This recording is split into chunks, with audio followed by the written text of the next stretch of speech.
Do you see the profit in being a Seventh-day Adventist? We have a complementary source of wisdom. Huh? The writings of whom? Ellen White. God in heaven knows I speak the truth when I say how often I thank God for the ministry of Ellen White.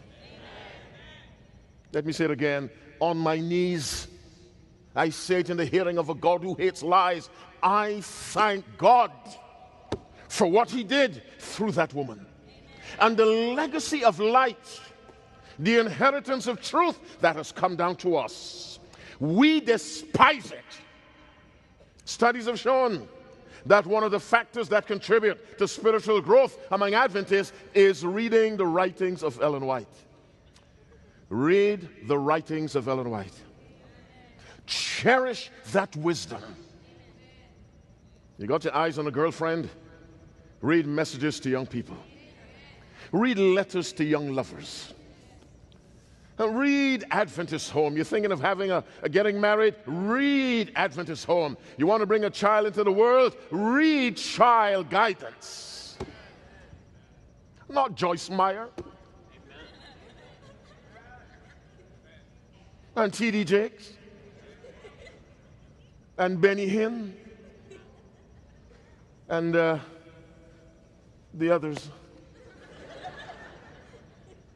You smile and you smile beautifully, but do you understand the insult to God? Here is a source of inspired wisdom.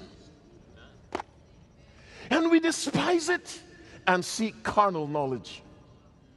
We have a complementary. Why do I say complementary? Because it supports, it helps us to understand. It in no way conflicts with biblical truth. We despise it. Listen to a Bible verse. Don't go there, just listen.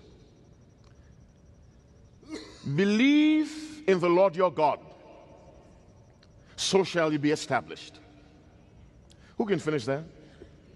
Believe what? His prophets, so shall ye prosper. Now, let's reread that microscopically. It says, believe in the Lord your God, so shall you be established. It does not say believe in the prophets. It says believe them, which means believe what they say, but you believe in God. Are you following me? There's a difference. Ellen White is not a God. You missed it. It's my fault.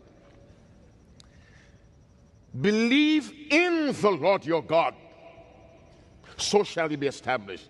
Believe his prophets, so shall you prosper. This church officially regards Ellen Gould White as having exercised the biblical prophetic gift. As verily as Isaiah or Jeremiah, even though her writings are not part of the biblical canon, the source is the same. And when you neglect her light, you develop a disregard for this. Build on solid rock. Read the writings of the prophet. Buy her books. Every youth should have education. Every youth should have messages to young people. Every youth should have principles of Christian education. Every young person should familiarize himself or herself with the Conflict of the Ages series. What are the books in the Conflict of the Ages series? Book number 1, this row. Too slow. That row. That row. I want them in order. This row. No, that row. Let's start again. This is embarrassing. The whole universe is watching. The books of the Conflict of the Ages. Book number 1 in chronological order. That row. This row. That row. This row. All together, the great controversy. Somebody say amen. You read those 5 books and you educate yourselves in the essentials of what we call present truth.